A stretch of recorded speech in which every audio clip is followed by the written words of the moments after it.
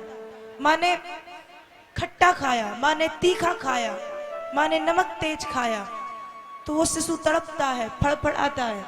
भागवत कहती है जन्म के समय कष्ट होता है, पर गरुड़ पुराण कहती है कि जन्म के 4 माह पहले से जब यह जीव माँ की कोख में आता है तब से इसे कष्ट होने लगते। इसलिए बाबा वेद व्यास ने लिखा जन्म दुखम, जन्म लेना दुख है। आगे जरा दुखम, बुढ़ापे में भी कष्ट होता है। अब आगे वृद्धावस्था। वृद्धावस्था में किसी को बीपी लो होता है, किसी का हाई होता है, किसी को हाइपरटेंशन, किसी को डिप्रेशन, किसी को अटैक, किसी को पैरालिसिस, किसी को शुगर, तो किसी को कुछ, तो किसी को कुछ। बुढ़ापे में कानों में सुनाई नहीं पड़ता, आंखों में दिखाई नहीं पड़ता, दांत टूट जाते हैं, कुछ खाओ तो खाते नहीं बनता, कुछ ज्यादा तेल आदि का खा लो तो पचता नहीं है, शरीर ढीला पड़ जाता है, इंद्रियां शिथिल पड़ जाती हैं। तो वृद्धावस्था में भी बड़ा कष्ट होता है। जन्म लेना दुख है और बुढ़ापे में भी कष्ट होता है, बड़ा कष्ट होता है। और बीमारियां हो जाए तो कष्ट दुगना हो जाता है। जन्म दुखम जरा दुखम, फिर जाया दुखम पुनः पुनः। संतान से एक बार नहीं, बार बार कष्ट की प्राप्ति होती है। किसी माँ की 4 संतानें हैं, वो माँ दुखी है। क्यों? क्योंकि वो ठीक से भोजन नहीं करती पर संतान को कराती है। वो कुछ ठीक से नहीं खाती, संतान को खिलाती है। वो ठीक से नहीं सोती पर संतान को सुलाती है। तो जाया दुखम पुनः पुनः, संतान से एक बार नहीं अनेक बार कष्ट होता है। जिन माता पिता को संतान है वे माता पिता भी दुखी हैं, पालन पोषण नहीं कर पा रहे। और जिनके पास संतान नहीं है वे भी दुखी हैं। जिनके पास संतान नहीं है वे मंदिर, मस्जिद, चर्च, गुरुद्वारे जाते हैं और यहाँ पर जाकर के अरदास करते हैं, प्रार्थना करते हैं, निवेदन करते हैं कि एक संतान दे दो। तंत्र टोटका कराते हैं, झाड़ फूंक कराते हैं, क्यों? एक संतान मिल जाए। और जब संतान मिल जाती है और जब वही संतान बड़ी होती है तो संतान माता पिता को अपना बोझ मानती। जिस माता पिता ने बचपन से लेकर के जवानी तक खिलाया, पढ़ाया, बड़ा किया, सब कुछ किया, गंदगी साफ की। हम तो गंदगी कर लेते थे, कपड़े भी बदलते नहीं आते थे, माता पिता ने की। लेकिन जब वही माता और पिता बूढ़े हो जाते हैं तो संतान के जीवन का सबसे बड़ा बोझ बन जाते हैं। कौन? माता और पिता। माता और पिता को संतान क्या समझती है? कुछ भी नहीं। माता और पिता का कोई सम्मान नहीं, कोई इज्जत नहीं, कोई परवाह नहीं। उन्हें हम आश्रय नहीं देते। जिन्होंने बचपन से लेकर के जवानी तक हमें सहारा दिया, हमसे कोई गलती हो गई तो थोड़ा सा डांटा, थोड़ा सा प्यार से समझाया, थोड़ा सा सही मार्ग दिखा दिया, संभाल लिया। हम गिर गए, उठाया, संभाला। हम परीक्षा में फेल हो गए तो भी ये नहीं कहा कि फेल क्यों हुए, प्यार से समझाया कि कोई बात नहीं, अगले बार फिर ठीक से पढ़ाई करना, ऐसा किया। लेकिन जब संतान बड़ी होती है तो उन्हीं माता पिता को अपना बोझ समझती है, अपना बोझ मानती है। संतान कहती है कि माँ पड़ी है। एक व्यक्ति से पूछा गया, भाई साहब आप अपने घर में किसके साथ रहते हो?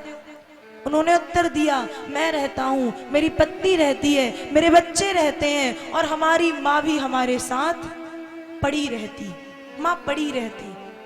दूसरे से पूछा, उसने उत्तर दिया, मैं रहता हूं, मेरी पत्नी रहती है, मेरे बच्चे रहते हैं, लेकिन हम सब अपने माँ के चरणों की छत्र छाया में रहते हैं। एक कहता है माँ पड़ी रहती है और दूसरा कहता है कि हम माँ के चरणों की छत्र छाया में रहते हैं।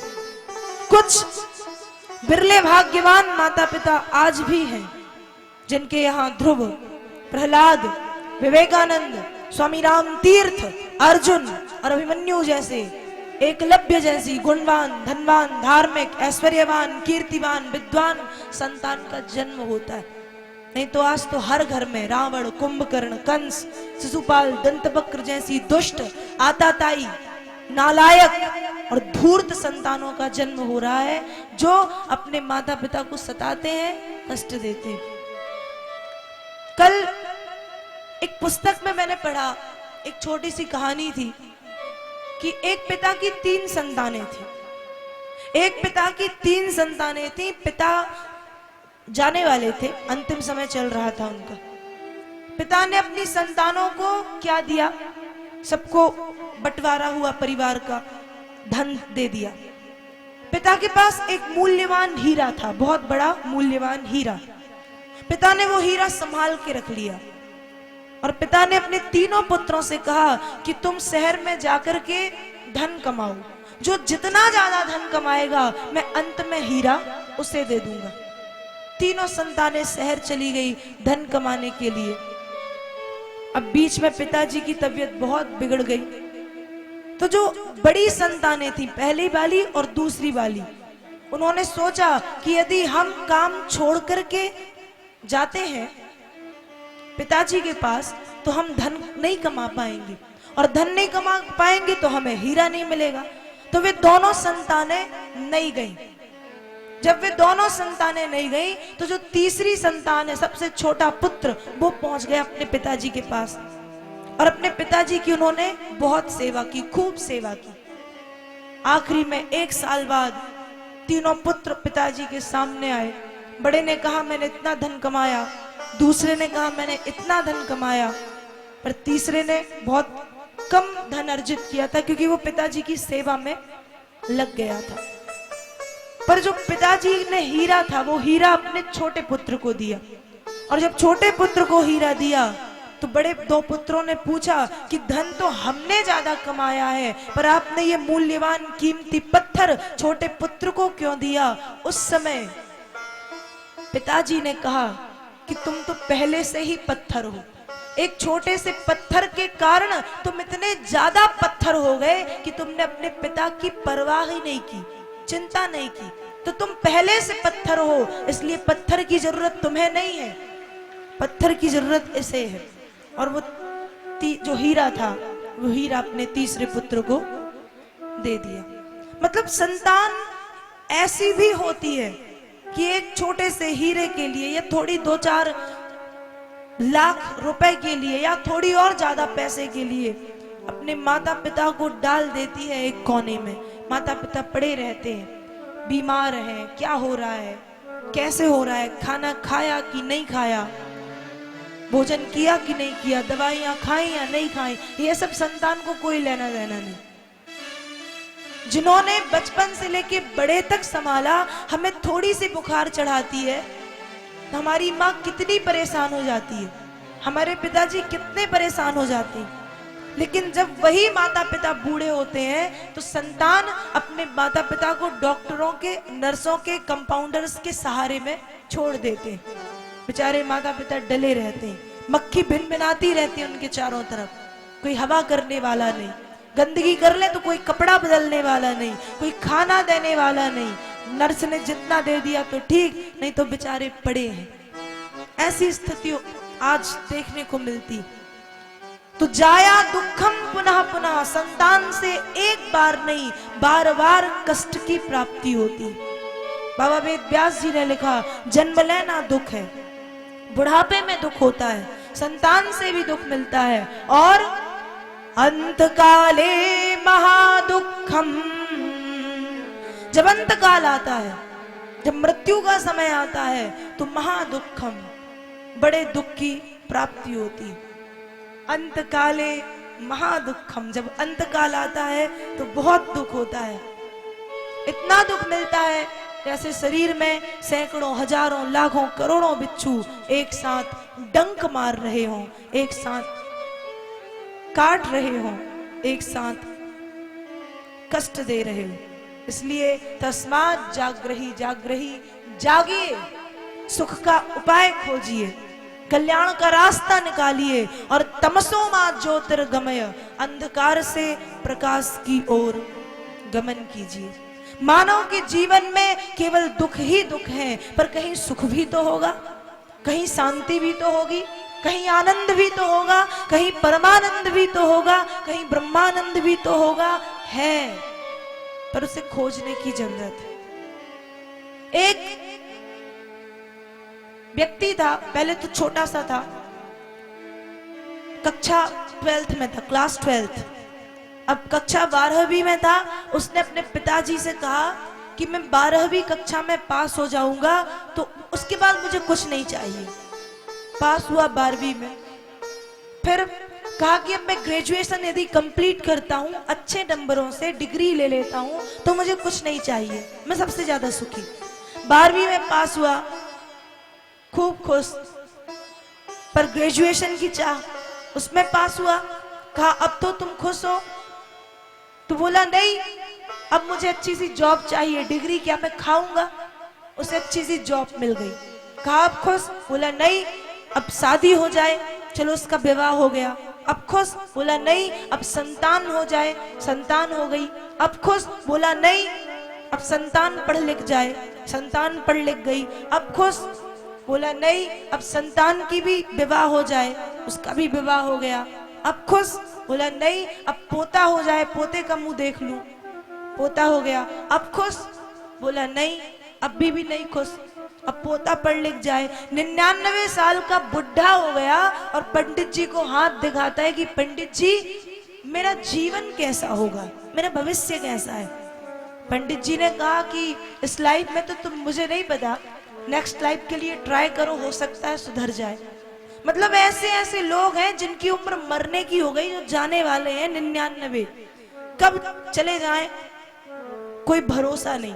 उसके बाद भी अपने भविष्य को पूछ रहे हैं। यदि भविष्य सुधारना है तो जाग जाओ, तस्मात् जागृहि जागृहि। हाथ दिखाने से कुछ नहीं होता।